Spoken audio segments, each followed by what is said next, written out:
Hello, everybody, and welcome back to Flight Simulation Association. Welcome to our Flight Sim Media cross-community panel discussion. My name is Evan. I'm the co-founder of Flight Simulation Association and the host of our live event today. We're about 5 minutes away from getting started. The panel is here and ready to go, probably, frankly, having a bit too much fun in the green room, but that's okay.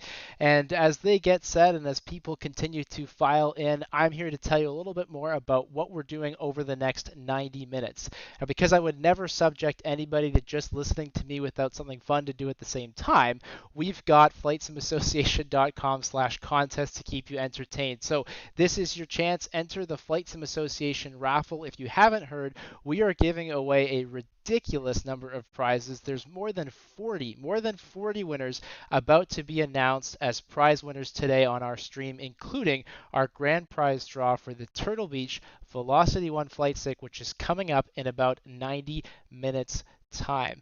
Now, please help us out. Of course, enter the contest, but also consider sharing this link with your friends. We're trying to keep this cross-community panel discussion series going into the new year, and the whole point of this is to bring different groups of people together to share between different content creators, different news websites, different developers, and just bring the community together a couple times a year in these big discussions to gain some perspective on interesting topics. And so please take a moment, help us out, share the link to our panel discussion today. You don't have to share the contest link if you want to increase your own chances, but let's get some folks watching and enjoying because we've got a phenomenal presentation coming up, including some really great personalities and perspectives.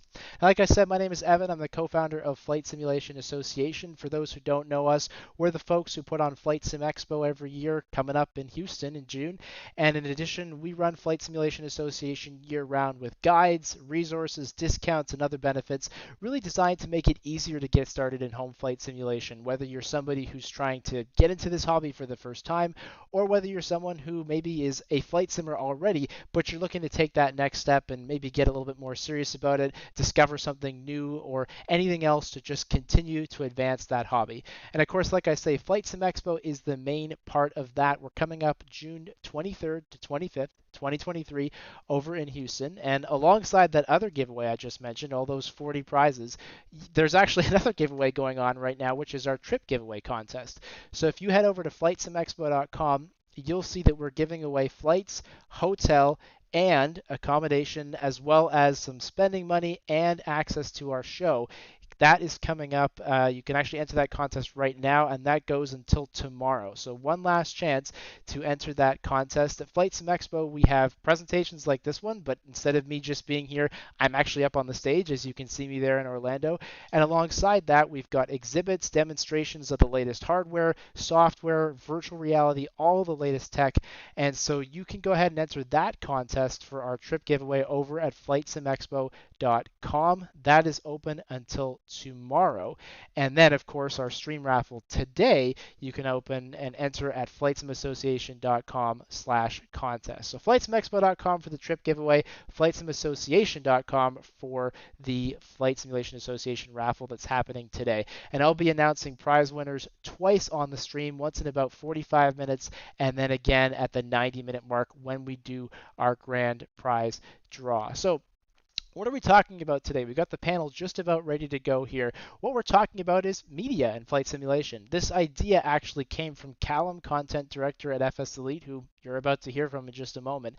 And it's all about the role that different media personalities and websites play in our community. How do they get paid? What types of work do they do? What information do they share? We've got content creators, so people who are out there on Twitch and YouTube. We've got people who are news websites, that's MSFS Addons and FSElite.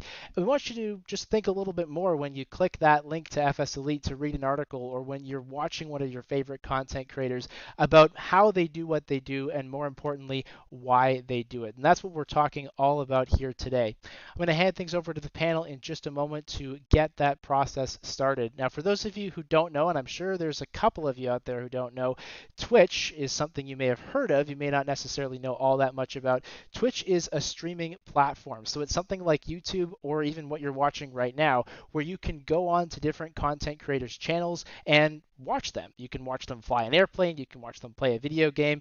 It's got broad appeal right across the gaming industry, and of course there's a huge subsection of it devoted to Flight Simulation Association and of course flight simulation in general. So with that background in mind, I'm going to hand things off to the panel here. I'm going to turn my mic on so they can hear me, and that's their warning that we're just about ready to go. Today's session is moderated by a good friend of mine, Sky, who's also a content creator himself. And in addition to that, he's one of our volunteers over at Flight Sim Expo, helping us out with all of the technical design and production work for our show coming up in Houston in just a couple of months. So with that background in mind, don't forget to enter that contest. I'll be back with you in about 45 minutes to do our first prize draw. But until then, let me hand things off to the panel. Sky, over to you.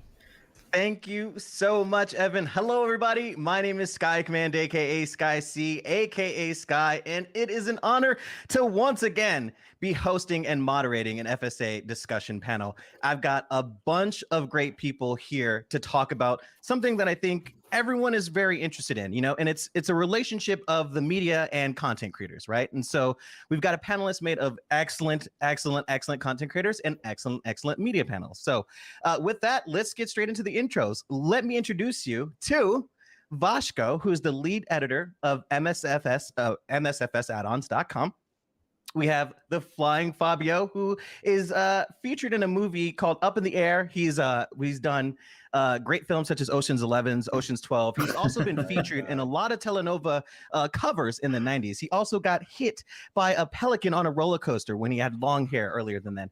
Flying Fabio. And of course, one of the lead content creators of the Flying Circus, we have TwoToneMurphy. And last but not least, we have Callum who's the content director of FSElite. Now, I'm going to just do a quick little roundabout and see how everybody's doing. Callum, how are you doing today, brother? Jet lagged, but I'm doing good. I just got back from Seattle, but I'm all here. So you hardly look it. You look great, sir. Two-Tone, how are things, man? How's it shaking? All good. I want to see that. I want to see that movie again. I told it, Fabio, you were in that movie, dude. It's like no. It's all directed at you, man. Most people don't know. Most people don't know, but I'm a sound grip in the movie industry, so I absolutely was on that set. Yes. And speaking of which, Fabio, how are you? Besides looking excellent every day. Thanks, Guy. I'm doing great, man. Thanks for having me. I'm super happy to be here and looking forward to this discussion. Also, pretty humbled to be sharing the floor with these other folks here. So, thanks for having me. And of course, Vashko, how are you, my man? I'm doing great. It's an honor to be here to share the space with all these incredible creators in the community. So I'm very happy to be here and to have this discussion with you all. Excellent. And to set the tone a little bit, again, I talked about, or I mentioned that this is about the relationship between content creators and the media. And so we're going to get a couple of different perspectives. And if you guys are watching live, please feel free to type in those questions in everybody's chat. I think Fabio's got them, Two-Tone's got them. I've got live channel going as well. What's up, Butter Club? Much love to you guys. And to kick things off, I want to know, how do you see your channel's role in the community, Fabio? Thanks, Sky. Yeah, it's a really good question, man. It's a question that I ask myself, obviously, right? I get to sort of shape the way the channel moves forward, the way the channel grows. And I've asked myself that question many, many times. Ultimately, I think what I like to do with my channel, what I think the value is in my channel, is a connection between the community and developers. We get to see some stuff early. We get to give feedback to developers. Sometimes we get to interview developers that want to spend some time on stream talking about how they do the magic that they do. And so I've gone through this question a bunch of times. I've gotten to a lot of different answers, but I think ultimately that's the best answer that I found for the channel, is really a connection between the community and Microsoft and the developers and the people that are creating the content that we get to use. I think ultimately that's it. Excellent. And I kind of want to, not to pick on anybody, but Callum, I know as a media outlet, do you have a defined role as well, or at least you have an interpretation? What do you think about your role and your channel's role in the community, so to speak? It's a great question, and I would agree with kind of like what Fabio's been saying in terms of kind of being that voice, being that kind of we work with developers and we work with the community, and I think sometimes those lines can be a little bit blurry sometimes. We want to maintain those great relationships with developers, and we want to maintain that great relationship with the community as well. But ultimately, our role is, or the way I kind of see it anyway, from our perspective, is to provide genuine feedback to the community based on products we try, and be as informative as we possibly can be. And also try and kind of just get a feel for how the community are feeling about whether that's certain topics, certain products, or just kind of things as a whole, and see if there's a way in which we can kind of voice that and generate some discussion and engagement, kind of either through our comment section or Facebooks, or kind of leading people to channels like you guys as well. So I think all of our roles here, even in this kind of chat here, I think are very, very different. But ultimately, the way I see it as a media and as a content creator, our role is to provide information, and then, valid information, and then hopefully that will give people a little bit more insight into kind of products before they spend 50, 60, $70 on stuff, if that makes sense. It does make sense. I'm actually glad you mentioned products. I just wanted to give anyone else just a moment just to speak. If anyone else I wanted to add, I definitely have something in terms of my channel's role. A lot of you guys may or may not know about me, but as a smaller channel, especially comparably speaking, I feel like my role is to add a lot of levity and add a lot of humor. Not to say that your content or you guys' doesn't have a humorous slant, but definitely more on inviting a lot of casual audience, take your hat off at the end of work and pop a beer in my chat, right? That's sort of that lane. And often I have to find a balance between that levity and being credible in our community at the same time, right? Because while I'm known for fun, there's still an interesting component about flight sim itself, right? While we can be humorous, there's a certain knowledge set. And with that, I struggle, or not struggle, but I'm also seeking opportunities to be reviewing products and be taken in a serious light. And that actually sort of leads me to my next question. And this will go to Vashko. Are content creators or media partners paid to review products? And if so, do they feel any pressure from that sponsorship to sort of say any certain things? And I ask that as sort of a casual lensed content creator. Yeah, well, I can only answer for myself and for obviously for our community and our platform. In our case, we do not get paid to review products or to paint them on a more positive light, let's say. But we do get approached by a lot of developers who are looking to share what they are doing and whatever they are planning to do. Or I mean, this is the standard across the creators. I believe everybody gets some contacts from developers who are looking to share what they are doing. I like to think that I'm a relatively newcomer here. MSFS Addons.com exists only for about 2 years since the release of Microsoft Flight Simulator, and there was never an instance where a developer approached us and said, "Oh, look, we can offer you the product or pay for a fee or something." So that you can give a positive feedback about our product. That never happened, not once. We do have requests to either for an advertising, but that's separate from content. I mean, an ad is not related to what we write on a daily basis. So that's it's not editorial content. So it's a different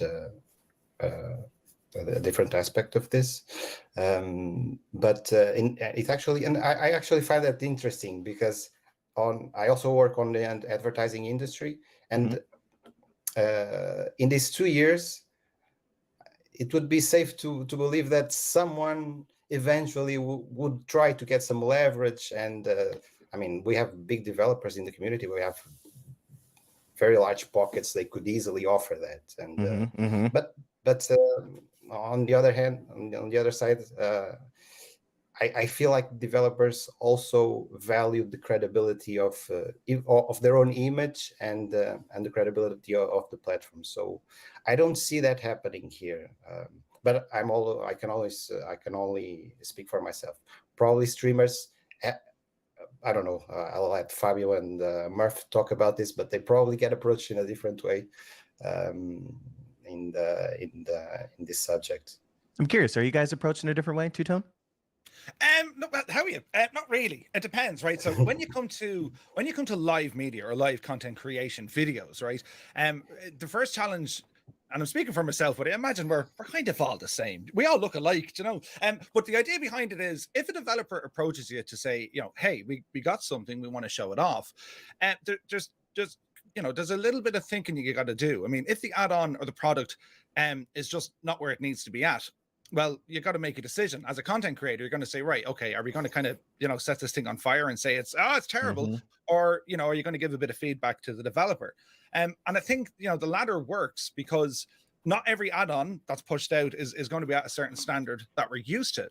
And, you got to be, I won't say you got to be careful, but like, if you kind of scare away developers who are trying to make a product or bring a product out, and if it's not received very well at the start, well, they're probably not going to talk to you. At the same time, well, I mean, you almost feel duty bound that, if you get your hands on something that's early release or it's still a work in progress, and people are really going to enjoy this thing, well, you want to make sure that you can still keep that connection with more developers down the road. I mean, that's really important. So like, if you go too harsh at the start, at the same time, that's why we've gray hair. If at the same time, if you don't be honest about the product, the viewers, I mean, we're all flight simmers, all of us, we're going to know fairly quick if this guy is talking absolute rubbish because, this guy said it was great and, it's not. So there's always going to be a very fine balance there. Like for myself, if any sort of commission or earning that comes from reviews or otherwise, but they're not really there. I mean, it's some developers might give you an option to say, can you do a review? And, you'd be chatting to them to say, well, listen, it's going to be opinion based. It's based on how I'm going to see it. And, I've never come across a developer who hasn't allowed me to kind of proceed like that. I've never heard a developer say to me, no, just tell them it's great and here's a few bob, you'd be grand. That's never happened. And it all depends maybe on the size of the channel perhaps, or how long people are involved in the space. And that's what's kind of interesting even for tonight, because from the live content creation between Sky, myself and Fabio, we're all aiming at roughly different areas within our community. There's different sizes and, there's different interests. It's the good vibes, it's kind of the general aviation, and then it's more into the, the airliner stuff. There's a lovely kind of an ensemble, if you like, of different content, and it all kind of reflects around that. I mean, the PMDG stuff, the 737 and the DC-6. I wouldn't feel anyway confident at the start looking at these things, and Fabio was able to nail it. Likewise, when it comes to some of the general aviation stuff, I'm looking at it going, yeah, I can do a thing. I'd be comfortable with that. So I think it is, it's a super great question. I mean, I've often looked at other content creators, be it on YouTube or on Twitch, and like I'm kind of sitting back in my chair thinking, why are they so, enthusiastic about this product? It's really bad. And then there's other stuff I'm looking at thinking, why are they giving this guy such a hard time? I mean, it's bad, but it's not that bad. You know what I mean? So you're wondering what the angle is. Are they being motivated for it or what? Like, so yeah, it's an interesting one. From my own experience though, any developer, and like very, very lucky, I've spoken to many, and they all share the same kind of ethos. No, what's your opinion on this? Just feel free to, we want to know what you think. And that's great, because then that knowledge, you can part it on to your own community to say, maybe wait, don't buy it yet. Or, this thing was really good, and if I like it, I think you should have it too.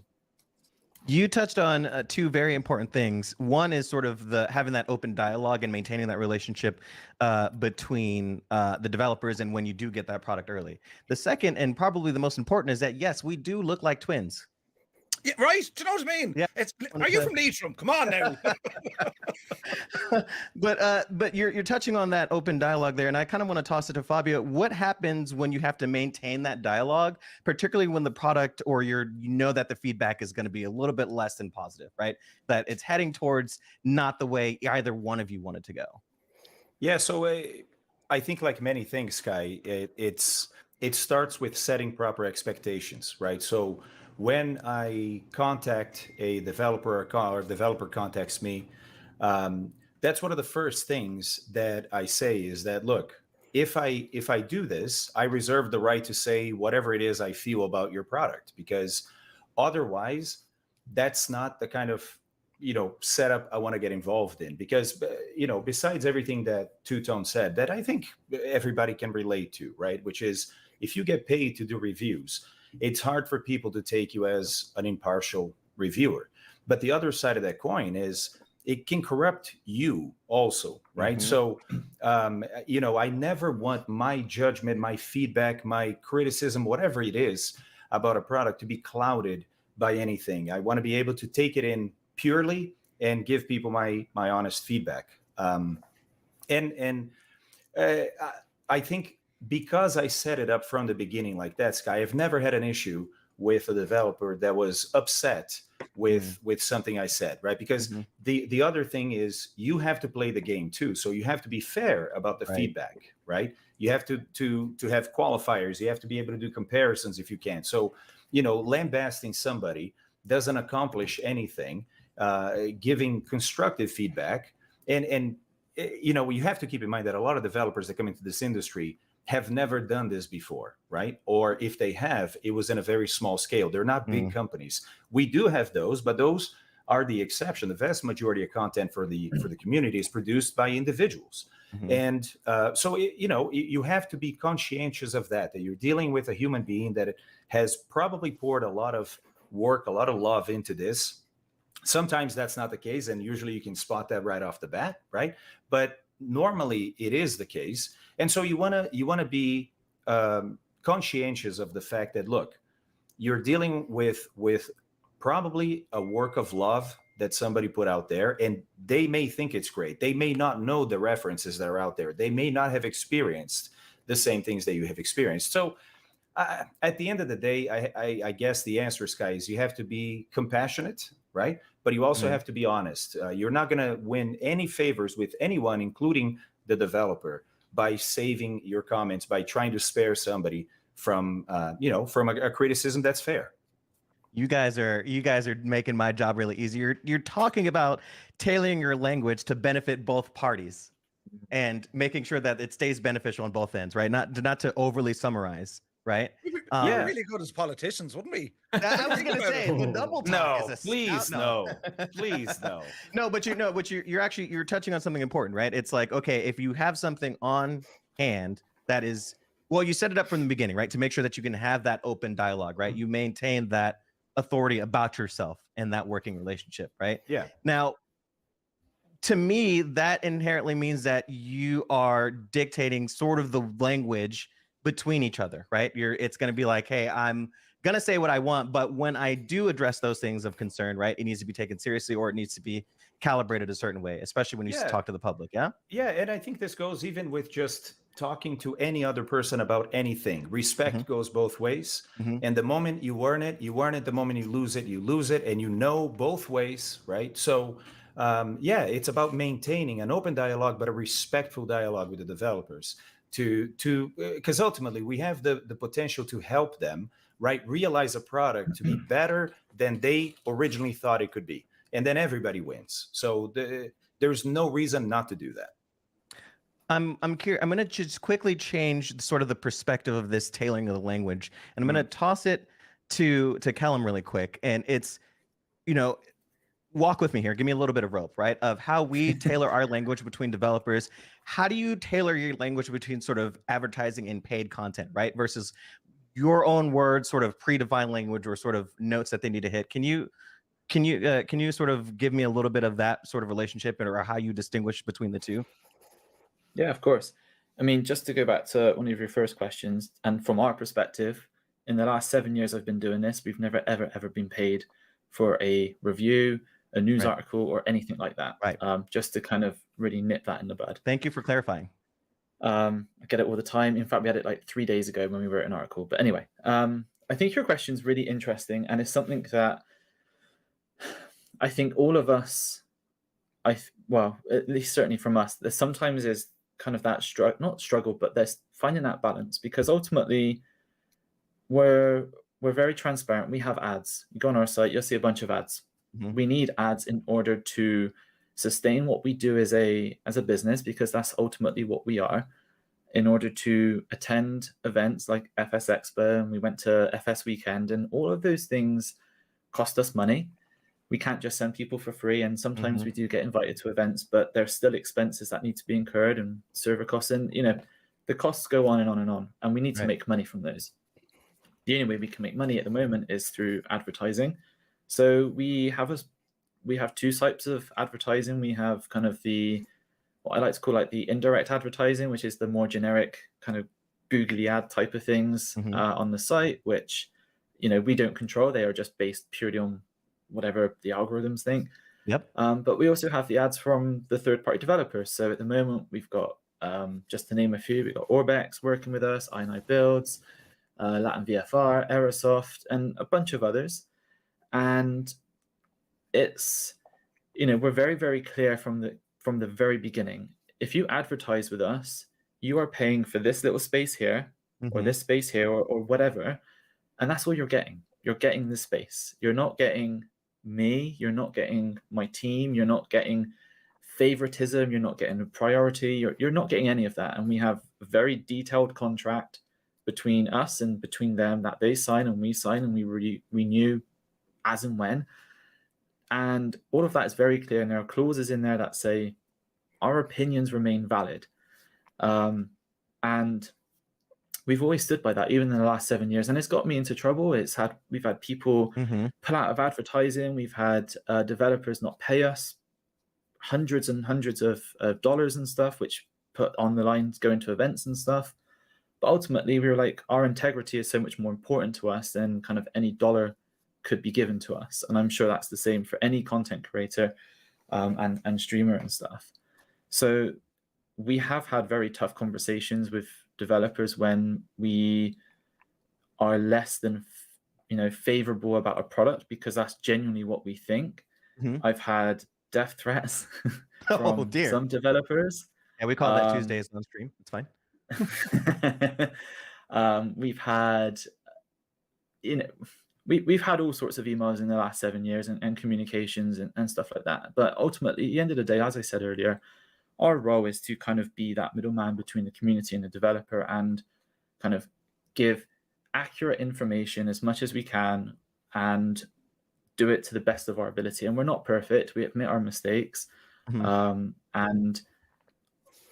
ultimately, we still need advertisements, and we still need to generate that revenue, because without it, then FSElite and it just wouldn't exist. It's certainly not to the capacity of which we could go to events and try and create as much content as we can. And I imagine it's the same for you guys as well as streamers.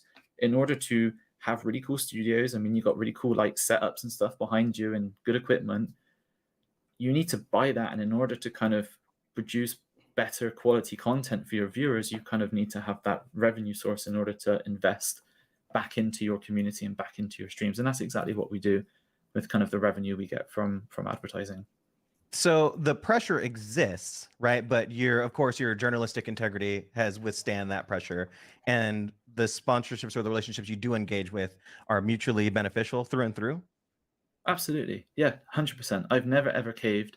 And I say that with genuine sincerity. I've never caved to any developer who's gone, well, we pay you, we need to have a nice review and stuff. And that has never happened. And if that is ever questioned, then we turn off that ad and we say goodbye, end of days. Simple. I was just about to ask, what happens when sort of in the court of public opinion, when it sort of feels that way, right? You may have given something a glowing review, or you may look favorably upon something, when the sort of the community has the adverse reaction.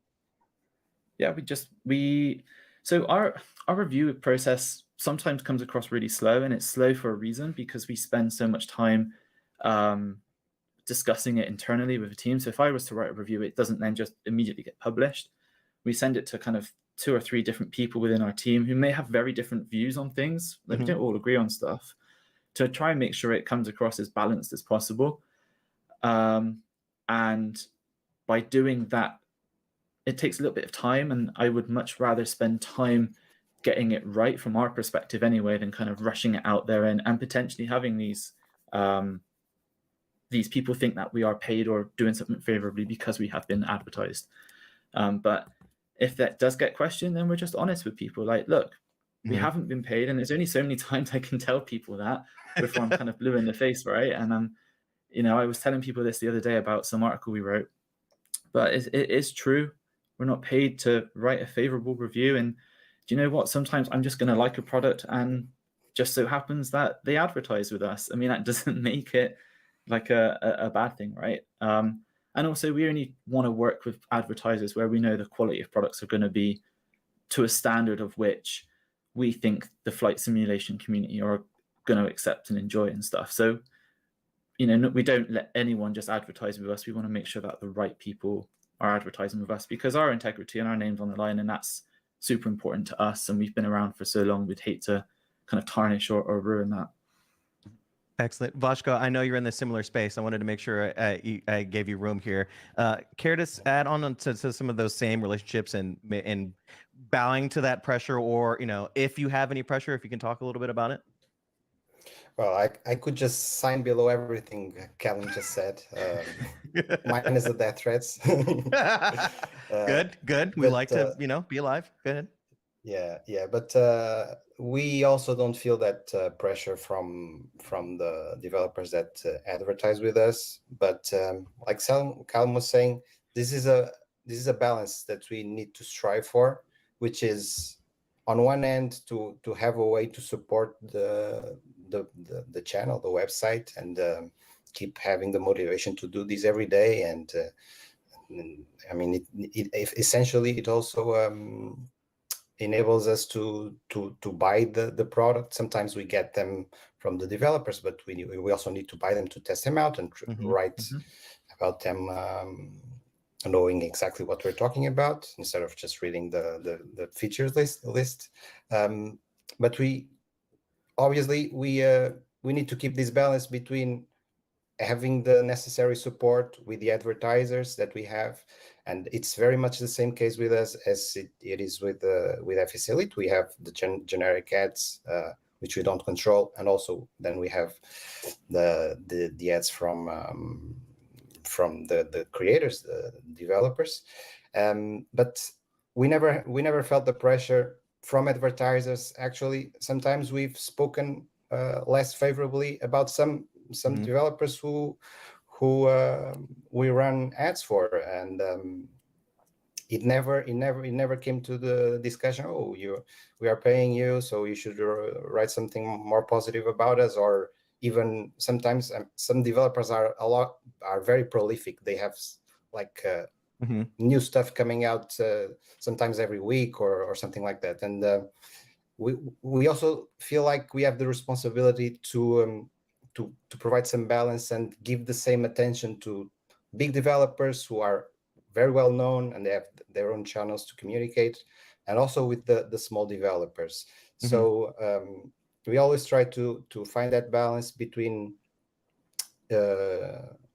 I mean, the new products that are coming out that everybody knows about, but also to introduce. And I feel like we have that responsibility to pick up on those smaller developers who do some good work, or sometimes they don't even do that brilliant work, but they are starting out and they are showing promise, and they need that little push to let people know about them.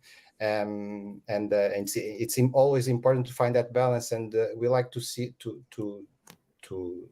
see our content as a balanced way to let the people know what's going on. In this case, for Microsoft Flight Simulator, it's our only theme. But also, I feel like the advertising, the ads that we run for developers also try to in the end to provide different kinds of information about what those developers are producing and are releasing to the community. Vashko, you guys are excellent. You're just leading me right into the next thing. I was going to say, we started sort of what happens when you're well into that relationship. But Vashko, you said you actually try to look for sort of the young developers, the people who sort of need that boost. You're actually actively searching. And that's my next question. We're gonna start it to Two-Tone. What should people who are thinking of becoming content creators do? How do they begin to sort of seek out those relationships, right? And we're gonna go around the clock here, but starting with Two-Tone, I'm very curious. What sort of advice would you say to sort of engage in the media outlets, or to sort of have that product relationship? Yeah, like I mean, when you're starting out, I mean, developers aren't going to suddenly send you an email and say, "Hey, you know, you got one viewer. I want to show my products off." So it takes quite a bit to build this up, right? And I mean, that's how I came across. That's how I got my hands on Microsoft Flight Sim back in 2020. I sent an email to everyone at Microsoft.com saying, "Hello, how are you? Listen, I think I have a great idea. You should give me the sim because it's great, right?" And it worked. I got it a couple of days early. But there is such a thing as, you know, Callum touched on it as well. When it comes to advertisers, you need to have this mutual understanding, and you know, it's just how you're going to proceed. And Fabio said the same as well. I mean, you got to share the same ideals and goals. You could very easily end up working potentially with it could be an advertiser, or it could be you know, a developer, and you don't share the same goals or opinions, and next thing you're like, oh, this thing isn't any good. Suddenly you don't want to be showing it off, and then you feel you're not able to operate within your own freedoms of content. So there's always that kind of a balance to be aware of. But certainly anyone starting out, and I think this is what's healthy from a viewer's perspective, how can you do things a little bit different? I mean, we all kind of follow the same style as, you know, you go from media creation or even, you know, the news. You're going to check articles on websites, and they are getting better and better. You can see it on FSElite. You can see it on MSFS Addons.com. You can see all the pictures coming in, and more, you're actually getting the author. You're getting their personality and their opinion kind of put in there, rather than the facts and figures, as in, you know, it has 6 3/4 inch mesh. Well, they're talking about, this thing looks good, it feels good, it's, you know, it gave me memories of this, that, and the other. When it comes to the live creation or videos or even live streams, it's kind of the same. Everyone is trying to do something a little bit different, and that's it. It's if anyone wants to get into this space, yes, you can contact developers, but why is got to be the question. They're going to get tons of emails. There are so many content creators. They're going to get tons of emails. Why do they want to be associated to your brand or your channel? And you got to figure out, well, this is why I'm doing things differently, or, you know, I can target perhaps a different audience for them. And that could be down to the style of your stream. I mean, that could be the time zone, the area you stream to, maybe, you know, there's an element of the flight sim, but then you do other stuff, and, you know, that developer could be tied into different products. These are all the things you got to be thinking about. Certainly getting involved with developers or, you know, advertisers, it's not the be all and the end all. It can be advantageous because, you know, if you get a product to showcase before, well, your competition, if you view it as such, yeah, that's handy. That's really great. It's like, hey, check this thing out. We're showing it off for the first time.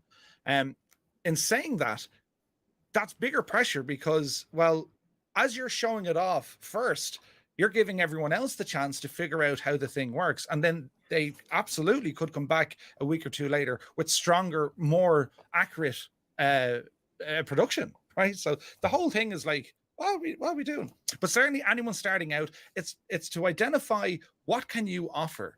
Are you doing exactly what everyone else is doing? And if so, I mean, that's okay too, but you're going to find it a little bit difficult. Can you offer something unique?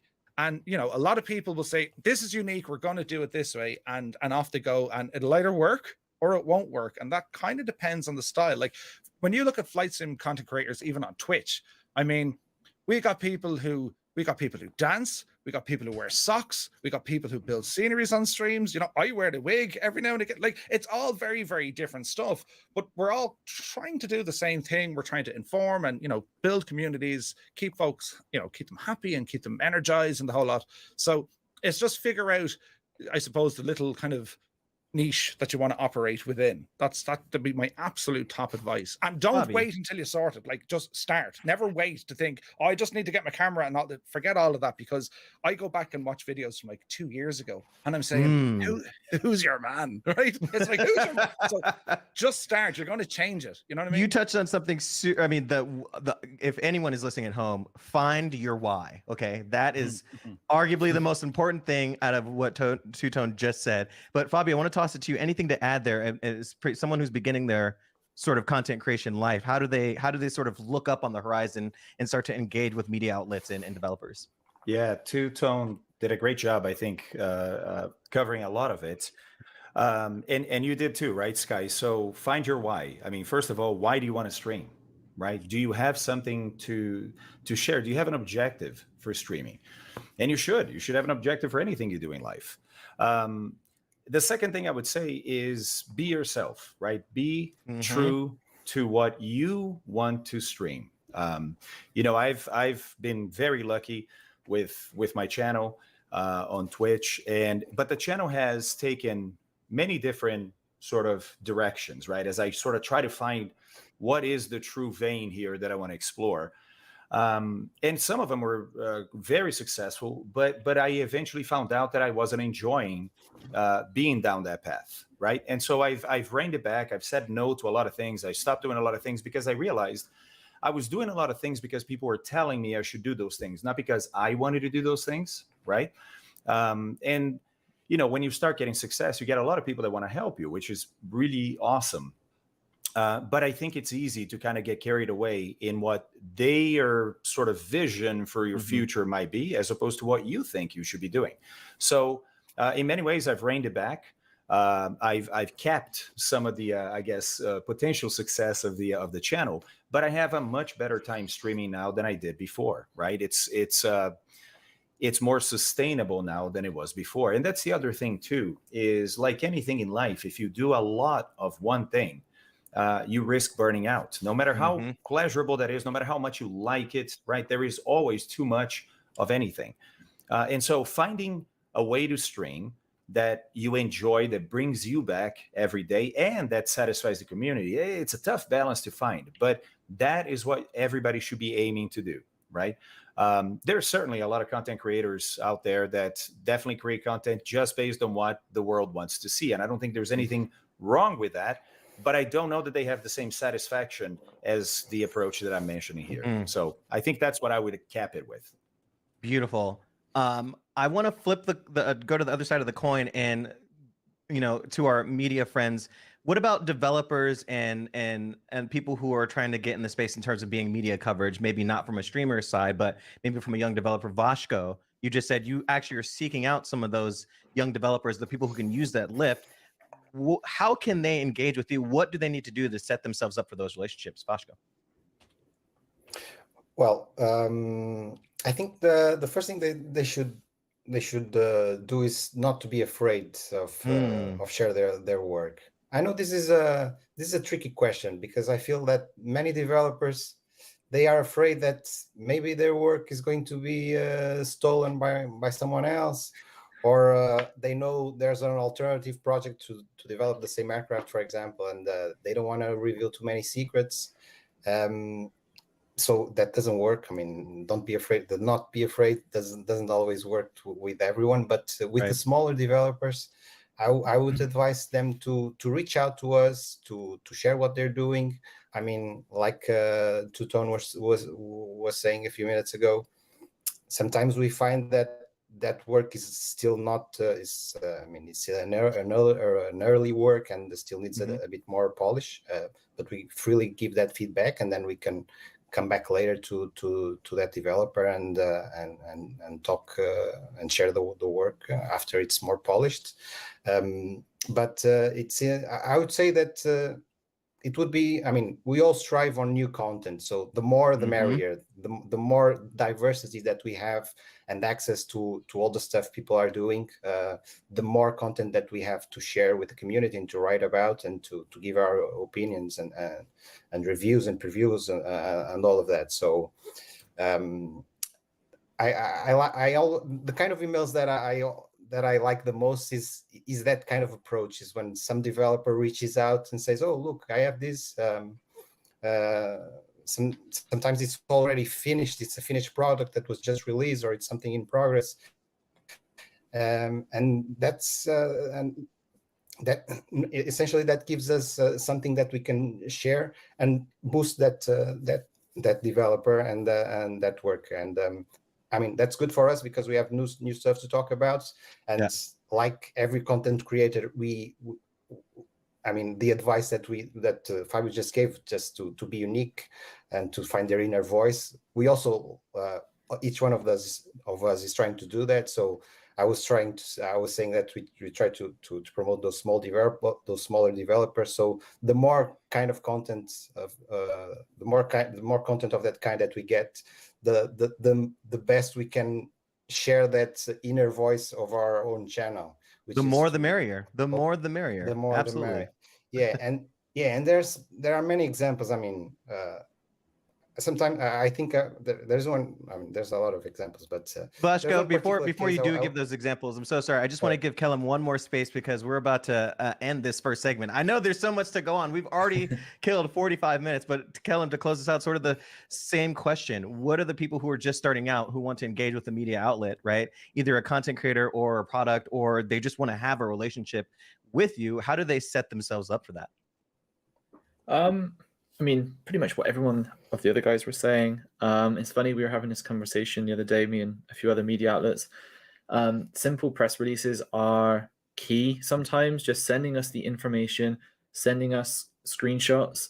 But I think the thing that would really change the game for me and help with, and especially what Fabio was saying about burnout, I've burnt out several times over the last couple of years. I love to hear the story behind the product. You know, I'm personally not interested sometimes in the small little airfields, but if you tell me why you've made that airfield and you give me this story and you give me this kind of detailed information about why this airport is so important to you or this product's important to you, then I'm like, oh my God, this gets me excited. This gets my creativity going. And that to me will help produce a much more engaging news story than me saying this airport is going to be out, it has PBR textures, it has accurate, like, I'm so bored of writing that. Okay, so if you're a developer and you're making an airport, give me something more to write than it's got PBR textures, please, because beautiful. I'm so bored of it. allow me to sort of conclude here, guys. It's what I'm hearing is be yourself, find your why, be excited, right? And be open, right? Vashko said be open about it, and Callum says be excited, right? Two-Tone says wear wigs every once in a while. And you'll discover that those relationships will start to be open. And I sort of agree with that. I mean, it's an interest. I honestly did not expect those answers, but they're genuine, right? And one more, Sky, and it is be afraid, right? Be afraid because you are going to be afraid. It is not fun sometimes to put yourself in front of a bunch of people. You may not be feeling it that day, or you may think you don't have enough to share, whatever it is, right? Let me tell you, just do it. Put yourself out there. You will find a reason to be out there. You will connect with somebody. So that, that little knot in your stomach before you do it, that means you care. And it actually means you're ready. Go for it. Absolutely. Yeah. All right, everyone. And that is the first sort of section of our panel. We'll be right back with more coverage from FSElite, MSFS Addons, TwoToneMurphy, and George Clooney. Over to you, Evan. Thank you so much. And good luck to everybody. Yeah, so thanks, guys. Excellent first half. You're safe. You're on mute, so you can do what you need to do. Take a break, take 5 minutes, and we will be back in about 5 minutes with that panel to answer your questions. We're answering your questions live coming up in about 5 minutes' time.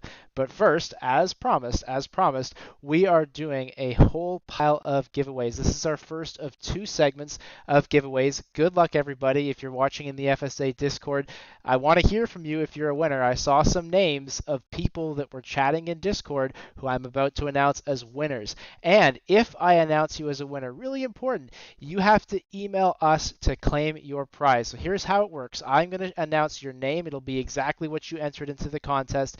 You've got to then send me an email at info@flightsimiassociation.com within 24 hours from today.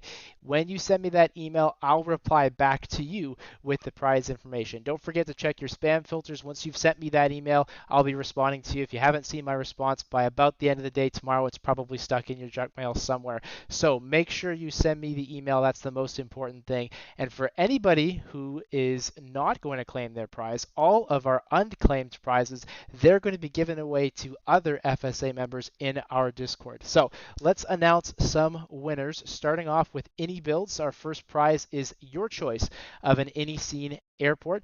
You've got London Heathrow as an example here, but you can pick any airport you want. 3 winners of this one. First one is Crom0025. Second one, Ivan. And the third one, Citizen42. So if I just said your name, send me an email right now at info@flightsamassociation.com. Let me know which of the airports that you want, and we'll get those on the way. Coming up next, Airfoil Labs, the Cessna 172 NG for newly minted X-Plane 12. This has been called the study level Cessna 172 for X-Plane. Great reviews, great feedback. Bob Bevlavi, number 1 winner, and our number 2 winner, Aviation Media. So congratulations to both of you. Let me know in Discord if you're a winner. Make sure you send me an email, and of course, we'll have more from Airfoil Labs coming up in the second half. All right, Flight Control Replay version 5, newly released as of like a week ago from Fabio Merlo, the software that allows you to replay, change camera angles, and see everything you want about that perfect landing. Works in MSFS, works in P3D. Winners of Flight Control Replay version 5, Bleeman, and I know you, so congratulations. I'll be looking forward to your email. It's a name I recognize. Nagma is our second winner. Third winner, Keith B. So congratulations to the 3 of you. You're walking home with a Flight Control Replay V5. Make sure you send me an email. Up next, hi Rob. Thank you so much for supporting us. For those who don't know, Rob Shearman, host of the Slant Alpha Adventures channel over on Twitch. Rob does something that not a lot of people do. He flies using the old-fashioned VORs, NDBs, all that stuff that we've forgotten about with GPS. And if you're thinking, well, that's crazy, look what happened in Dallas about 3 weeks ago when we had that GPS outage. We had airline pilots trying to remember how to track a VOR. So maybe they should have been watching Rob's channel. Rob has helped us out today with the prize pack. We've got 4 winners coming up. So, hey, Jacob, yes, it does look familiar. Thank you for that. All right, 4 winners. Tilted Captain, I saw your name in the Discord earlier.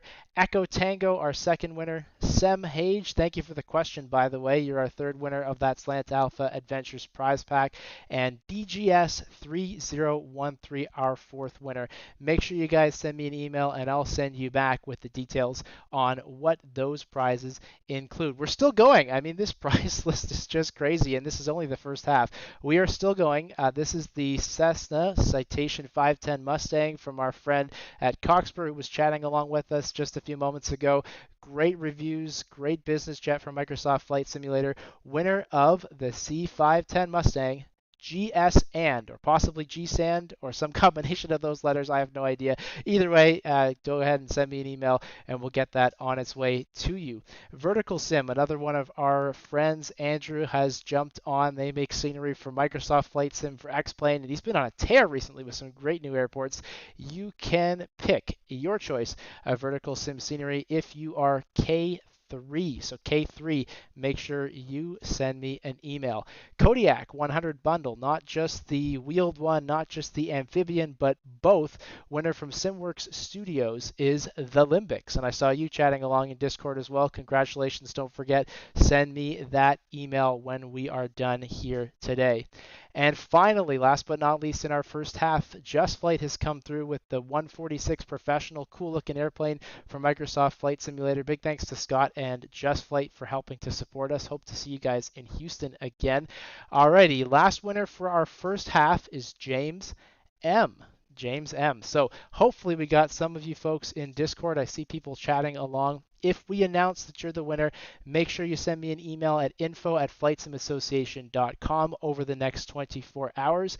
Any unclaimed prizes, those are going to go back to our community in Discord.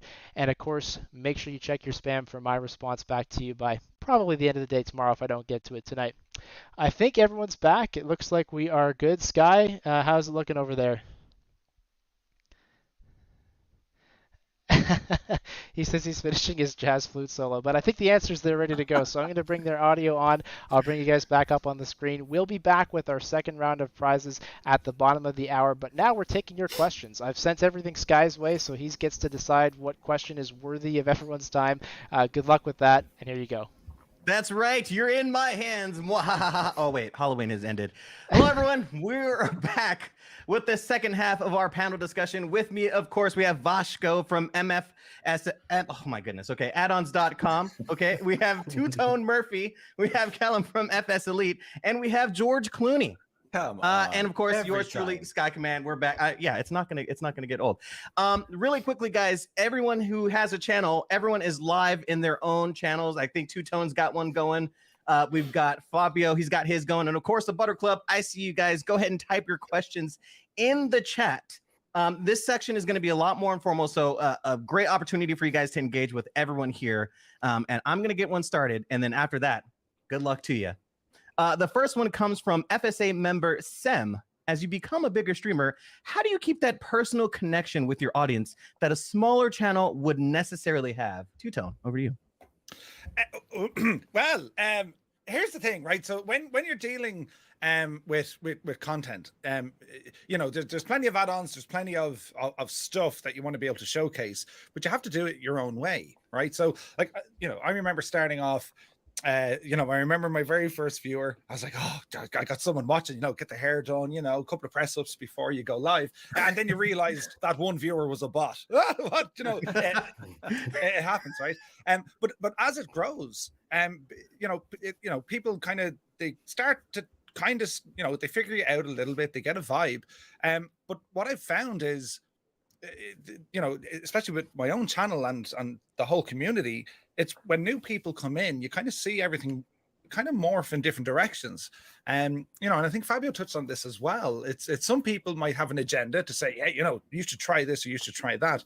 Staying true to your own belief system or your own goals, that's so important. Yes, fame can absolutely get you. I mean, you're thinking, oh, you know, was that stream as good as the last stream? And oh, the next stream, that's going to be a challenge. But for me, I've always approached it as, I cannot change who I am, right? Sorry, parents, right, but I can't change who I am, you know. And it's I am what I am. I what you see is what you get. And as long as you stick to that, you remove any doubt, you remove any worry of trying to impress upon people, or, you know, you just be yourself. You can't be anyone else. And if you try to be, people are going to figure it out fairly quick. So it just won't work. So as long as you can stay yourself, and, you know, if you see more viewers coming in, or you see a community, you know, gaining a bit of traction, there's more people coming in, just don't forget who you are. You know what I mean? It's you can be streaming to one person, or, you know, like 1,000 people. They're tuning in to see you, not someone else. So always try and remember that. Like, you can only be yourself. Sure, you can try and be the best version of you can be, and you know, when it comes to our content, you know, I mean, gone are the days of people watching, you know, they're tuning into channel whatever because the sitcom is on. This is live, interactive broadcasting. I mean, that's what it is. I could have an agenda to start off a stream and say, okay, I'm going to talk about this, this, and this. And then, you know, someone on my side, it could be a Colonel Fork or a Gibbo or a Muse fan, anyone, they'll just jump in and say, look at the head in you, Murph. Like, what happened to you yesterday? Oh, wait, and I'll tell you. And that's kind of the way to do it. So if you just don't forget who you are, and just focus on being who you are. Just that's it. That's the best advice I could possibly give. Fabio, you're one of the bigger streamers here. Care to elaborate or add on? Yeah, I think it's a challenge for me, because I always want to pay as much attention to everybody as I can, right? And you can't. Obviously, after, you know, whatever number you get to, it becomes impractical, really. And so it is one of the sides of streaming that always bothers me, right? Is the fact that I can't answer everybody. I can't reply to everyone. I can't give everybody the attention that I would like to give them. I've made peace with that, obviously. I'm still, you know, some people would say relatively sane. So I've made some sort of peace with it and moved on. But one of the things that I try to do, and you see me doing this with, you know, rating small streamers, people that have just one person watching, something like that. I'll do the same thing on my messages, right? I get dozens, sometimes, you know, over 100 messages a day on all kinds of different platforms. And some are the usual suspects, but some are people that I've never heard of before, right? So I try to pick, when I have 30 seconds, I try to pick somebody I've never heard of. I've never seen this name. Let's see what this person is saying, right? And maybe they're just saying hi, maybe they're asking a question, and I'll try to answer that question. And for me, it's a really nice way to connect with the community, right? It gives me pleasure that somebody sent me a message, perhaps thinking like, oh man, he might never, ever read this message. And then they get a reply, right? Which, you know, who the hell am I, right? I'm just a regular dude like everybody else. But Yeah, that means more than you think. yeah, okay? for them, exactly. I've learned over the couple of years I've been streaming that for them it means a lot more than those 30 seconds mean to me, right? So every time I can, I try to do something like that. And ultimately, I think what Two Tone said, be true to yourself. Don't bend yourself over if you don't think you can do it, right? If you're not willing to do it. I'm a bit of a hermit, right? I don't like communication on a regular basis, so I don't reply to people very often, etc. And it is what it is. Like Two Tone said, sorry parents, it is what it is. It is the way that I am, and so I think ultimately people get to know you too, Sky. They see your stream, they get to know how you behave, and ultimately, like everything in life, if you are consistent about that, then I think people will accept you for who you are, or they won't, and they'll go somewhere else, and that's okay too, because then they probably shouldn't be here, right?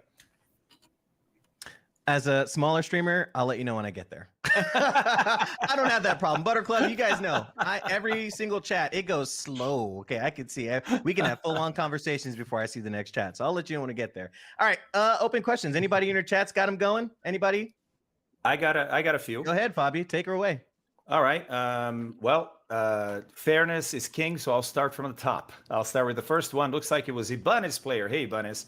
What were all, and of course, I mean, I'll answer this, but if you guys want to jump in after, please do, right? Because I think all of you have things to contribute. So what were all of the reasons for you to hit that start stream for the first time ever? Did having a large amount of knowledge help push you in front of the camera because you wanted to share it with and help others? And yeah, Ibanez, it had a lot to do with it, because I like to teach, right? I think it's genetically imprinted in me. I can't get away from it. I teach everything I can to everybody, meaning if you ever hang out with me, I'm extremely annoying. So I've always wanted to do that. That's why I became a teacher. That's why I became an instructor. And when I didn't have that job anymore, I wanted another outlet to be able to do it. And Microsoft Flight Sim was coming out, so it was a good opportunity to try. I never thought I would be good at it. I never thought I would enjoy doing it. And then 2 years later, here I am. So that's what happened for me. I'll turn it over maybe to Tone and Callum and Vasquez. Yeah, like I suppose when I started out streaming, I mean, I didn't have a face cam. I started off with maybe a handful of videos. Like I was inspired back in the day by these amazing cinematic aviation videos put together by Q8 Pilot and Thomas Rasmussen, and I remember watching these and I was just like, these look brilliant. I want to try these. This is going to be easy, right? And then you kind of jump in the rabbit hole and you're thinking, whoa, there's a whole load of stuff here. And then you kind of start building a bit of a craft when it comes to recording, and then you're saying, this could be kind of fun to fly it and be chatting. Because it's a very weird and strange and unique thing when you're streaming. I mean, the idea that we're flight simming or we're involved with aviation on my channel, that's kind of almost a byproduct at this stage, because we just jump on and we have a chat and we're having a good time. There's music and there's choice hairstyles, but most of the time we're just having a good chat. And if there's anything there that I have an interest in with aviation, and I would share a lot of the same passions Fabio would in relation to instructing and training. I mean, I do quite a bit of that in my normal 9-to-5 job, but I like to apply it to aviation. I love learning new things. And it doesn't really matter what it is I'm learning. I mean, yeah, I'm into aviation, sure, but when you're getting into content creation, it's all this digital world. It's broadcasting. It's it's getting your microphone set up so you don't sound like you actually do. You might really want to hear my real voice. Yeah, you should turn off the voice mod for the audience. Just you know what I mean, right? It's very high, very high. But then you get into cameras, and yeah, there's lights and there's stuff in the background. But it's all about. I've found in the experience that you get to share with others. And I've said this on my own channel so many times. I race home from work to be able to spend time with the community. I want to know what they're getting up to. It's like it's a little escape. And like the last 2 years of the pandemic, I mean, this this absolutely grounded so many people from their day-to-day lives. I Mhm. mean, a lot of people lost their jobs, a lot of people had to work from home, and pretty much all of us were told you cannot travel. That's it. And you know, you talk about timing. Microsoft Flight Sim then comes out, and they absolutely gave us the opportunity to go flying at a time we couldn't go flying. I mean, the recipe was just, yes, tick the box, this is going to work. Not to cut you off there, Two-Tone, but do you remember the number one destination everyone went during the pandemic when Microsoft Flight Sim released? No. It was Dublin. Go on, it was Dublin.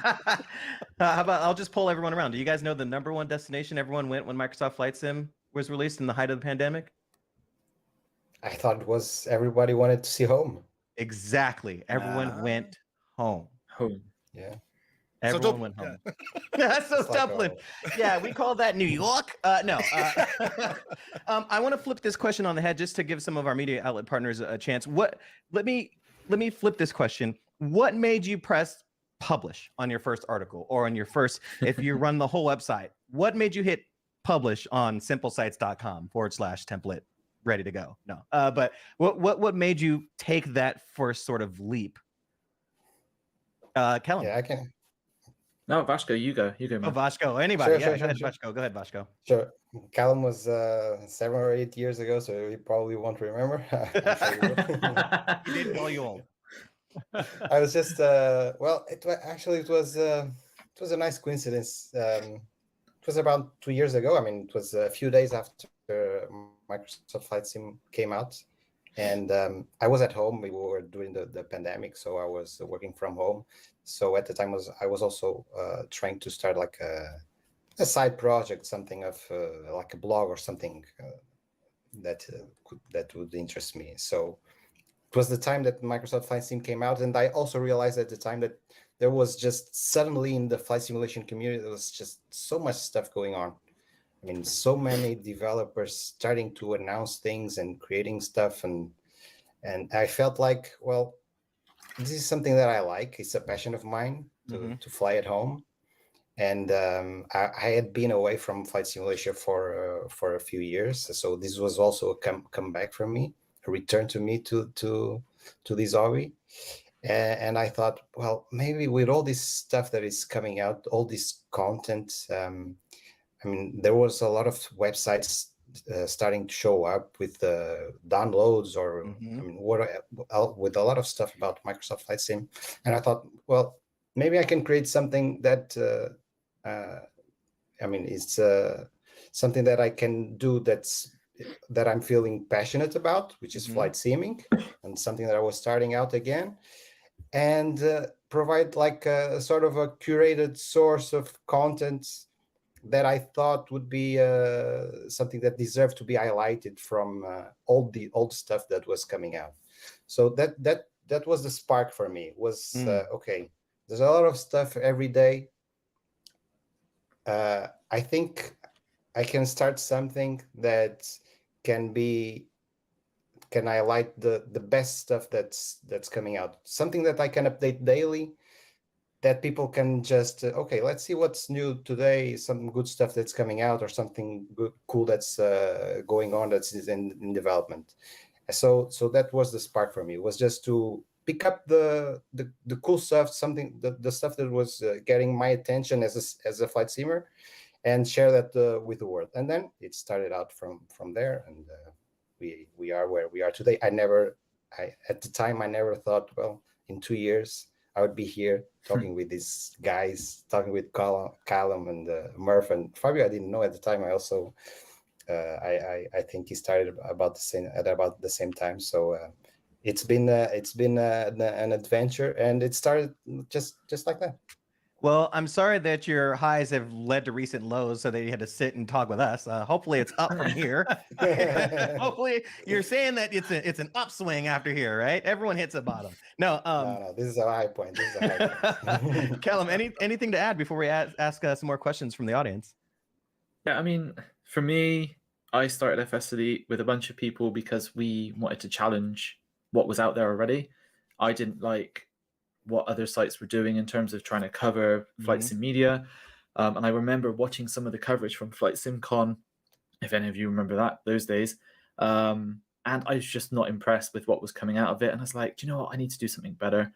And I've always been an avid video gamer, so seeing how video game websites would cover things like E3 and Gamescom and all those types of things, I'm like, why don't we have anything like this in Flight Sim? Because there's so much content out there. Let's make it exciting. Let's kind of, make it sexy basically, and have so much more out there. And that was kind of the spark for me, was how can we do something differently? And I know we run like a little blog website at the beginning, but the first thing we did actually was create this community charter, which we still have today, which kind of was our guiding principles. And no other site really had that type of thing where they could see exactly what we were about. And yeah, for me, it was just, how do we challenge conventions and how do we do things differently? And one thing led to another, and suddenly we were very transparent about how we do advertising. Then we made a magazine, and then we were just doing all sorts of stuff, just trying to see what was cool and what would stick. And that was kind of the spark for us, and kind of what's kept us going for so long. We just like to try and do things a little bit different sometimes, and yeah, go from there. Beautiful. Let's keep it going. Any other questions? I know Fabi's got a ton. Two-Tone, anyone in your chat? Yeah, I got one here from Airlock Doc. Hit me with it. How do you deal with those days where everything does go wrong, and how much does something like that impact on your enthusiasm for to do it again after it all goes sideways and down the drain? So I can answer, maybe I'll answer this, because I mean, it doesn't matter if you're writing an article, you got to get into a frame of mind, or if you're going to, click go live, you got to get into a frame of mind. I'll tell you what happened to me one day. It was a Wednesday, drizzly, it was dark. Anyway, I came into into the man cave to start a stream, and I had a bad day at work. It was one of those days, and behind me there's shelves behind me, and I don't know what I was doing. I went to turn on like a switch on the wall to turn on me lights or something. Anyway, whatever move I made, and it was a bad day, whatever move I made, my wedding ring got caught in the shelf. No. I was like, took the shelf off the wall, broke everything on it, and smashed into all my lights, and it broke everything. Absolutely everything was smashed, and I kind of sat there, like, do you remember that scene in The Simpsons with Ralph, and they whip his jocks off, and the blowing wind, or no, the summer wind came blowing in? That was me. I was like that. And any other time in your life, you'll say, that's it, I'm going to bed, good luck, and let's see what happens tomorrow. And good night. Yeah. Right. So I was like, no, just come on, it'd be grand. And the most amazing thing happened, and it's one of the like these life living memories. You're always going to have it, because I knew how kind of just down and out, and I just wasn't happy about anything prior to hitting go live. And within 15 minutes, I had the biggest smile on my face. And it was realizing that the pressures are real.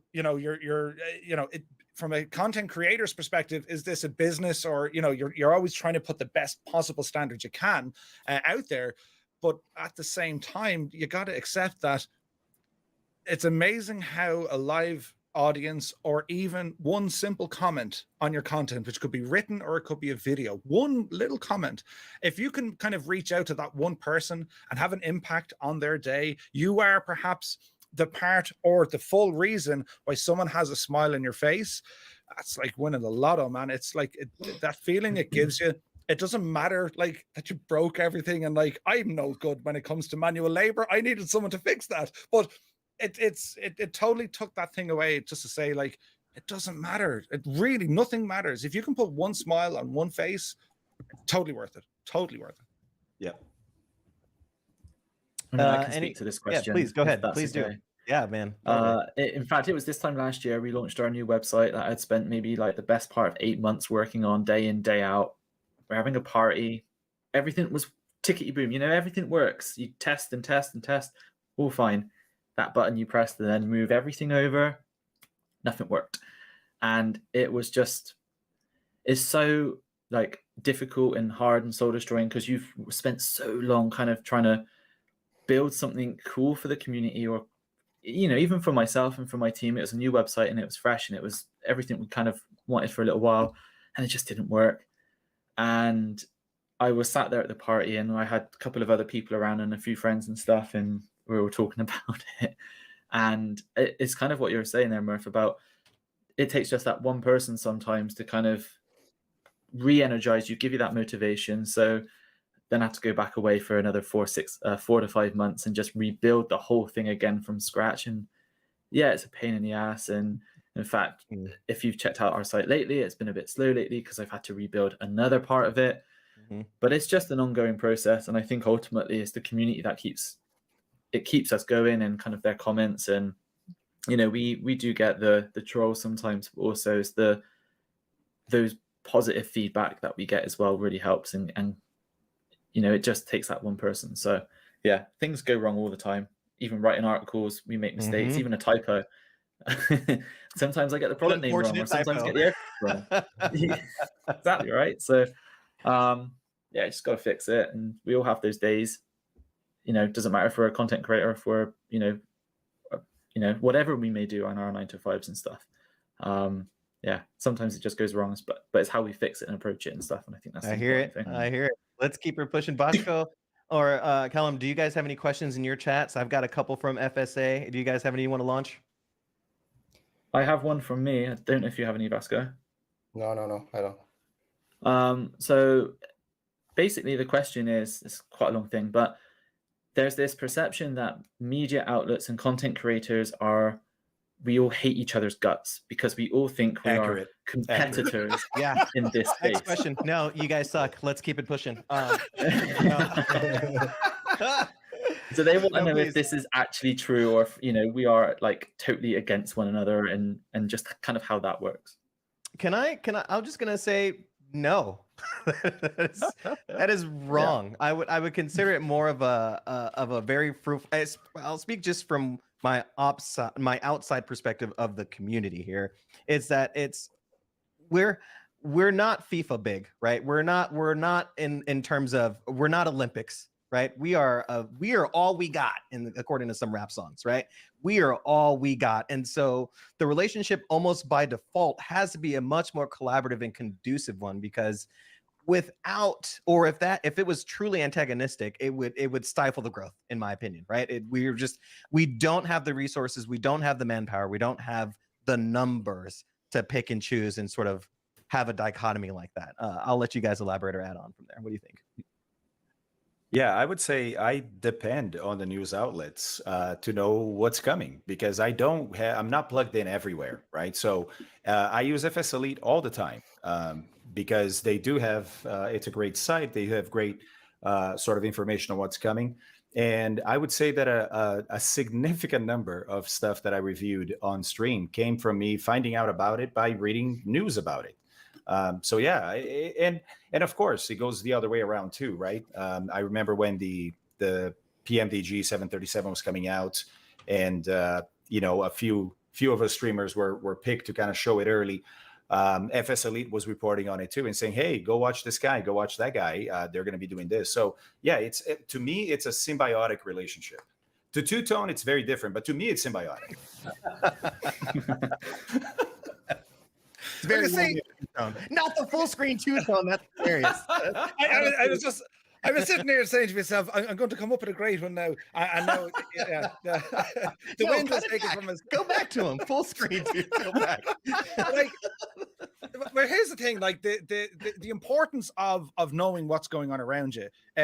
One, it can be super, super helpful, right? But two, it can also be, I won't say demotivating, but it could be like, I missed it, and you know, someone else has got that opportunity and you haven't.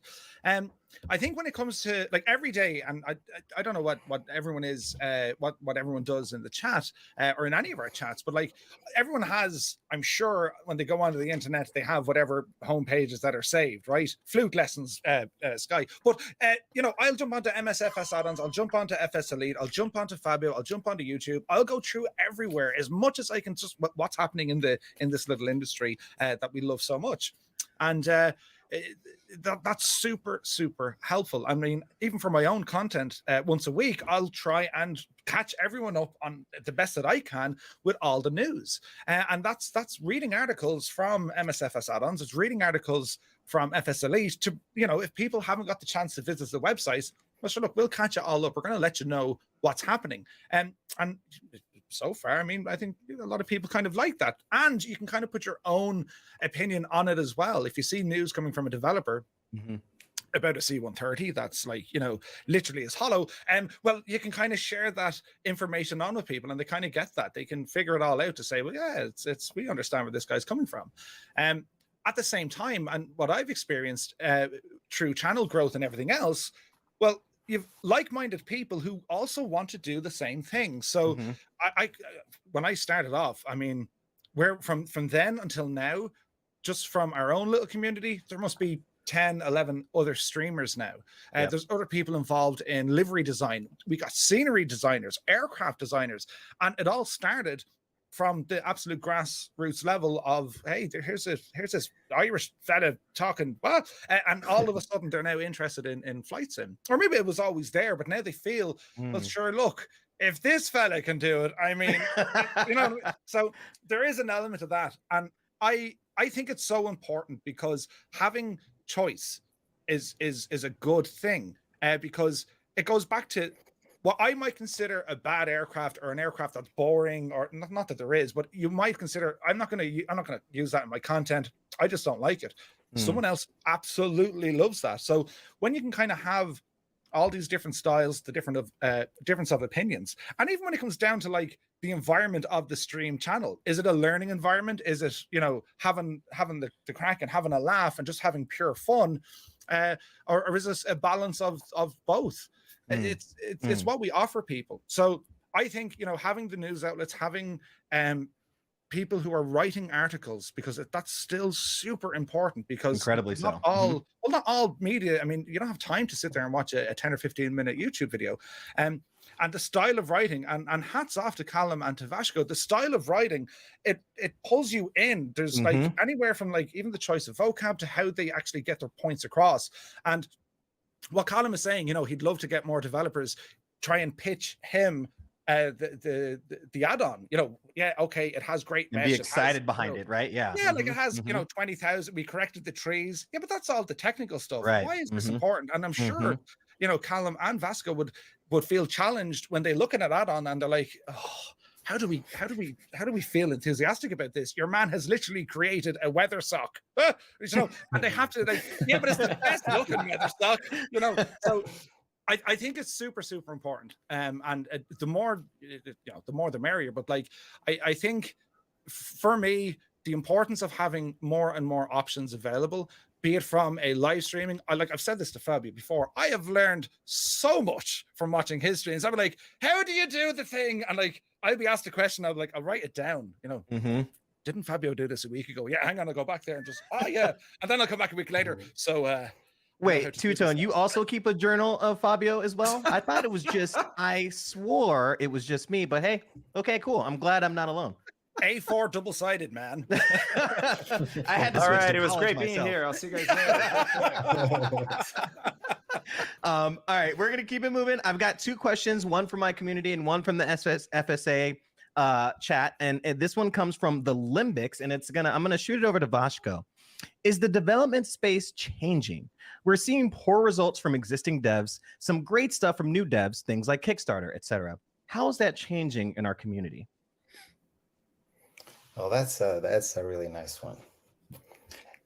I've heard recently from a very well-known developer that business is not so good with Microsoft Flight Simulator. I won't say the name, but it's he creates airports, and I was surprised by that. And I asked that question to other airport developers, and they told me the same. They feel like those guys who are making the airplanes and the aircraft are having the great success, and not so much the scenery developers, because there's a lot of freeware content on that side. So I don't know if this I mean, the third-party community for MSFS is huge. Is the biggest that has been for any platform, and especially the freeware community. And I recently I've had that impression that those developers who are making scenery products, payware scenery products, are not doing as well as those who are making aircraft, because there's a lot of talented people who are making airports, freeware airports, and scenery add-ons, who are competing with those folks developing payware products. That has been something, at least, that I've noticed recently. So Kellen. I think probably that it's changing there somewhere. So it is changing, but in maybe perhaps in a way that is unexpected. I mean, so sorry, to clarify, are you sort of aware of that change, or were you aware of that change, or are you surprised equally so, I guess, to sort of further your line of thinking? You're asking me, sorry? Yes, sorry, Vasco. Yeah. So you're saying the developers were saying that it's, the aircrafts are sort of in the heyday in the market, right? And not so much the scenery. Was that a surprise to you as well, or are you sort of reacting alongside? Yeah, I was surprised from this developer in particular, because it's one of the most talented and I mean, in terms of airports, it's one of the biggest ones. And he told me a couple of times already that he was expecting a few months ago, he was expecting for the big airliners like PMDG and Phoenix to release their products, because he was feeling that that would drive some traffic to big airports. I mean, they were PMDG and Phoenix were releasing their aircraft, and he was hoping that the availability of those detailed airliners would bring some attention to the big airports that he was creating. I mean, I haven't spoken too much with him about that since. I don't know if that's changed recently, but that was the impression that I had, and I was surprised by that. Yeah, because like you're seeing a change of pace from some other scenery developers. Like when Microsoft Flight Sim came out, I mean, we pretty much said, well, it's airport scenery simulator, isn't it? I mean, come on, and that's kind of where it started. And now you can probably name on your hand the top 5 best sceneries within the sim, as in airports, and it's Renton is up there, Brussels, just stuff there from Jepson 2001 that's done. Parallel 42 are making amazing things. They're forcing they're kind of forcing developers to change what they're doing. It's beyond of just having an accurate scenery, and it kind of this is similar to what Callum was talking about, where you got to sell the pitch. I mean, you got to say, why is this scenery? Why are we going to invest in this scenery? It needs to tell a story. And I think developers who are highly skilled, I mean, these guys are artists. They are handcrafting, a true to life representation of scenery. That's not an easy thing to do. And a lot of these guys are only using a couple of photographs, right? And they can still do it. It's amazing. But to help them out a little bit, absolutely, that's where your content creators and your media outlets, that's where people like us can absolutely help you with this, because it has to tell a story. It's not like, here's this wonderful airport and that's it. If it had a bit of a story, but if you sit in the runway for a certain amount of time, you might see a bird fly across the sky, or you might see 2 of them. How many would you see after 10 minutes? Give it a bit of a challenge. Moving through different buildings, add in audio sources. So you're getting a sense of what it's actually like to be there. You know what I mean? That's what I think is kind of starting to miss. Like, there are so many sceneries, and soon, very soon, there will be so many airplanes. They are soulless. There's nothing there, man. It's just like a thing. It's a 3D model with a bit of sound, and there's nothing else going on. I think that's super critical, and that's a good thing for flight simmers, because we're now starting to expect a higher standard, right? I mean, we want more and more and more, be it with a scenery or an aircraft. We wanted to do this. We've had one developer that had an aircraft that can make itself, gather and build up dirt onto the model over time, and save stating, all of these things that give you a sense that it's more than just a little add-on. Two-Tone, I want to take a sort of a devil's advocate and then ask 2 more questions, because we're almost out of time. But I just want to latch onto something that you guys were touching on, and like, we need to drum up the excitement and add things besides the accuracy in order to sell that product, right? Can I and Vasco, you and the developers were both surprised by sort of the aircraft makers having their day. Can I be the devil's advocate and say that maybe those developers were reading the market incorrectly and assuming that it was as business as usual? Because in previous iterations, right, that was sort of the lacking feature, right? That was what was lacking in the market, was accurate scenery, right? It was always a way to plus up, or the way to level up the accuracy in the sim, not necessarily the models, right? We weren't necessarily into the aircraft. Now we're in a phase, right, where the default scenery is relatively good to go, right? And could it be the case that those developers thought it would be as business as usual, right, where the focus would be on adding scenery where that gap is no longer there, and it could be a misread? What are your just quick thoughts on that? Yeah, absolutely. I think you're touching a good point. Yeah, I mean, if there was a big change that Microsoft Flight Sim brought to the sphere, was the incredible scenery, not only in the world but also in the default airports. I mean, they are, even if they are stock airports, they are rendered much better than any other existing simulators. So, yeah, that was probably the case. Most simmers are probably with the most of what they're getting from the stock airports. I mean, the aircraft is always the thing that interests people the most. It's what they'll be using the most in flying. So it's natural that people care more about that. And we actually see that with the streamers as well. Like Murphy was saying. There's a mention. Oh, here's a great airports developed by X and Y, and the textures are great. And now we are in the aircraft and do the procedures and so on. So okay. We have two more questions. One is going to be rapid fire, and then one we're just going to end on. This one comes from Chewy Nuts in the Butter Club. It's, what advice would you give yourself looking back when you first started? One sentence, and we'll start with George Clooney. More consistency, a set schedule. I didn't have a set schedule to begin with. And obviously it's going to be very hard for people to find you online if you're not online on a regular schedule. So that's going to be my answer, Sky. Kellum? Ask for help. Don't think you can do everything yourself. And I have been known to do that more often than not. And it's taken me a long time to realize, but surround yourself by people who can help you, because they will pick up where maybe you're not as strong as what you think you are. Bashko? Get video content along with the written stuff. Two-Tone? If you're starting out, don't delay. There's never going to be the right time. Just start. Beautiful. And our last question before I toss it over to Evan, and we can be a little bit more deliberate in this. Does meeting people, and this comes from, from Eamon, does meeting people in person help keep your enthusiasm up? And we'll start with Kellum. Oh, absolutely. I mean, so I mentioned at the start of the stream, I'm jet lagged. So I was very fortunate. This isn't a brag, this is just what's happened. I went to the 40th thing, God, what day? Whenever it was. And honestly, I've been burning out for the last few months.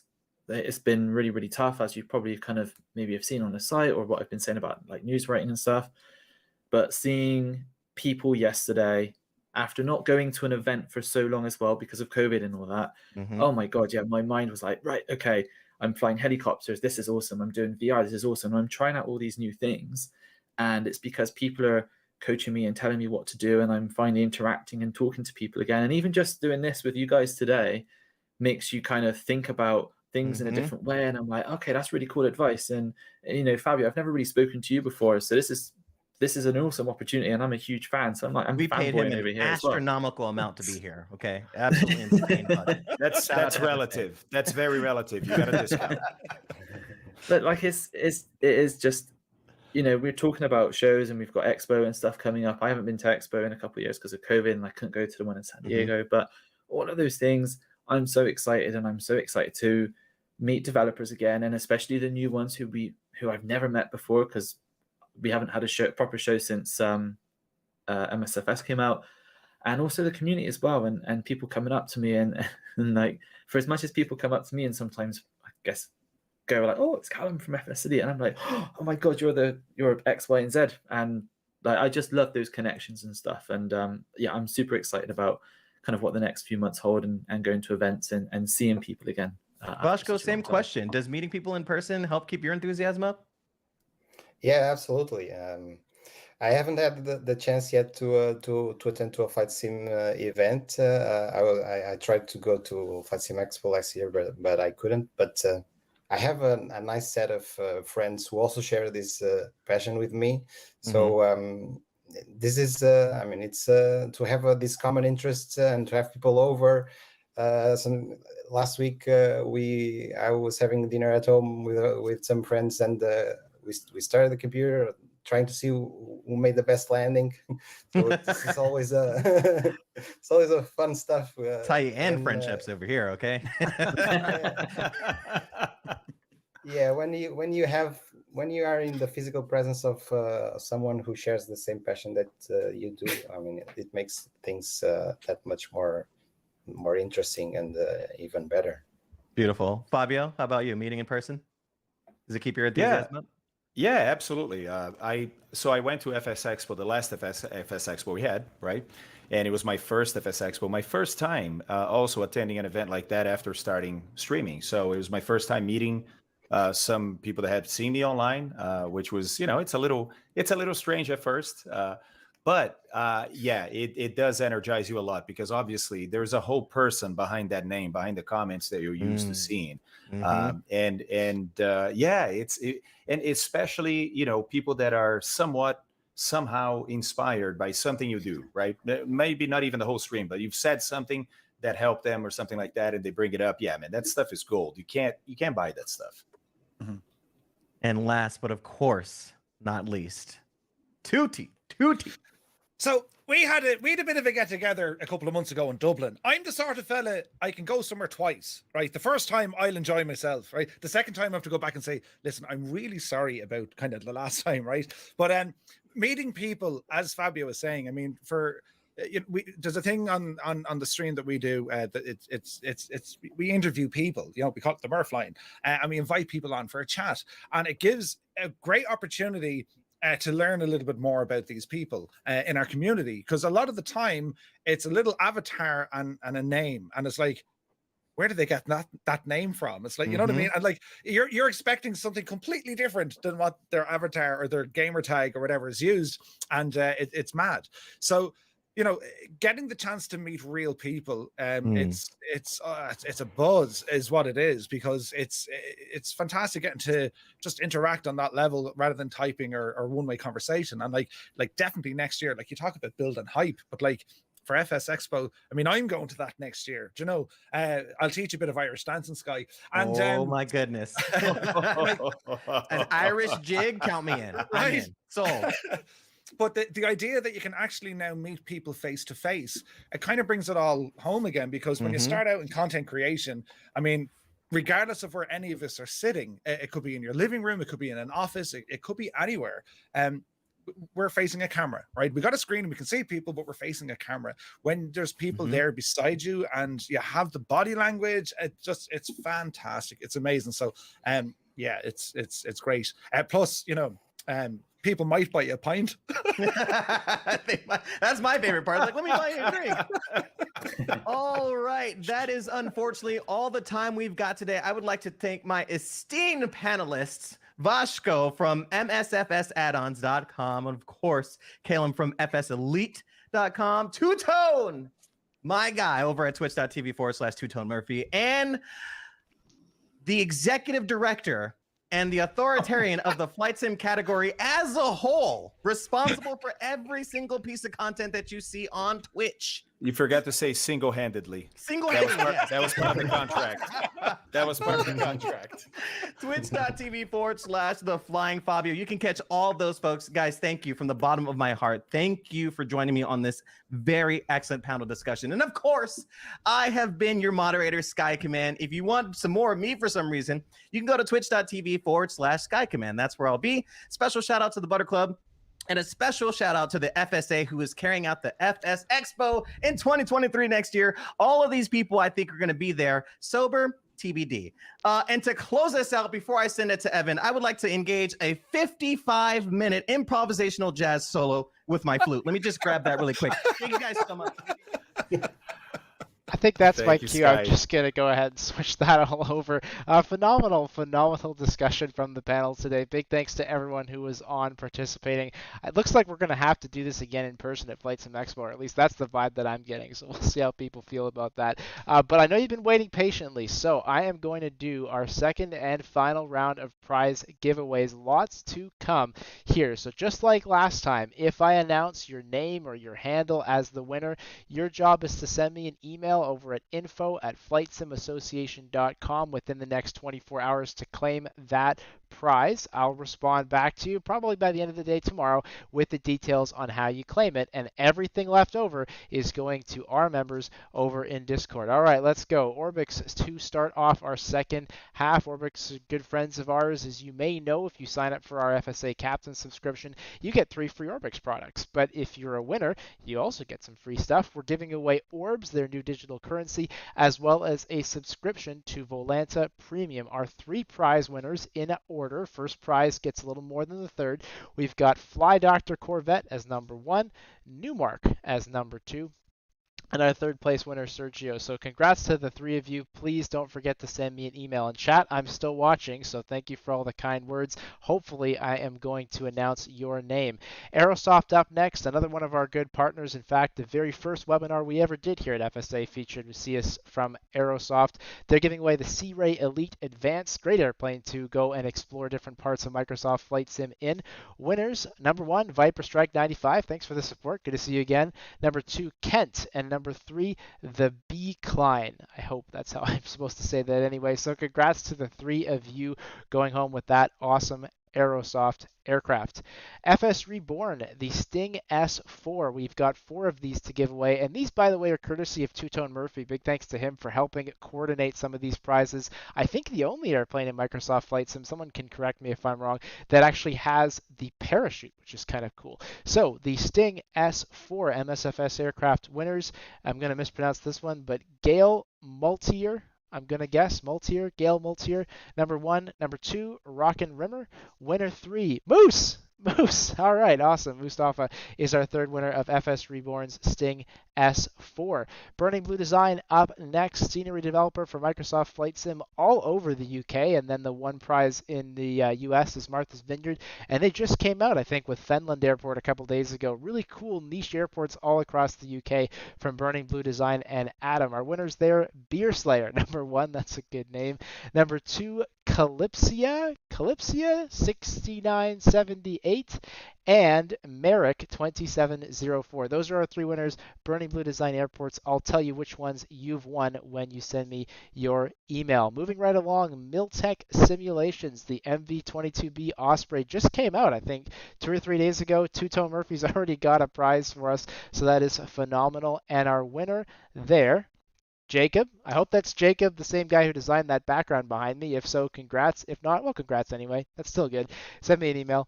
I have Seafront Simulations Vessels for the Hawaiian Islands. Really cool scenery add-on that adds to this already spectacular part of the world in the Hawaiian Islands. 3 winners here, again, courtesy of Two-Tone. Delphi Hawk. And, oh, actually, I guess there's just one. All right, well, there you go. Delphi Hawk, you're the winner. Congratulations to you. Make sure you send me an email. DC Designs coming through with the Concorde, probably the fastest commercial airplane you can fly in Microsoft Flight Sim, unless you count the Dark Star, which I do not. DC Designs Concorde, thanks to you for supporting DC Designs. And Lexterio, I'm going to go with that. You're the winner. Congratulations. Send me an email and you'll be flying that new Concorde in your simulator. Next, AnyBuilds. Now, those of you who are paying attention know that AnyBuilds just released the freeware A310 for MSFS with the 40th anniversary edition. Obviously, that wouldn't be much of a giveaway, so we've instead got your choice of X-Plane Airbus from AnyBuilds, some of the most popular add-ons for X-Plane. We've got 3 winners, Lango, Hindsight, and there's another name I recognize from FSA, and Scenic Eye. So congratulations to the 3 of you taking home an AnyBuilds X-Plane Airbus.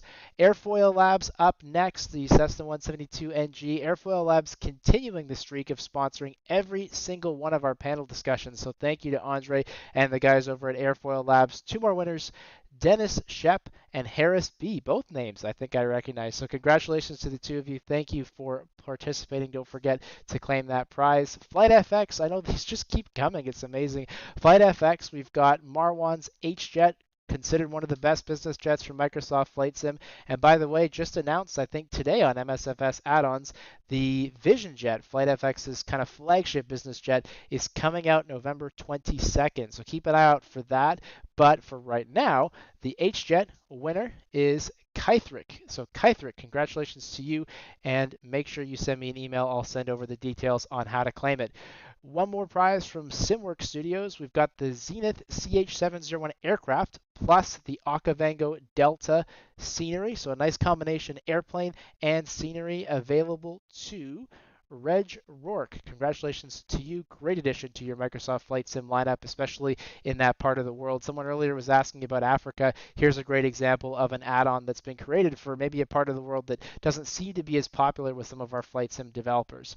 And now, last but most certainly not least, the one, the only, our grand prize draw, the Turtle Beach Velocity 1 flight stick. This is not even available yet. It's just in pre-order right now, but it is coming, and we are going to be delivering one of these directly to somebody's front door. Callum was just talking to me about this earlier on today because he got to try it out over at that event when the 40th anniversary edition was released. Says it's phenomenal. So here we go. Our grand prize winner of that Turtle Beach Velocity 1 flight stick is Silent Departure. Silent Departure.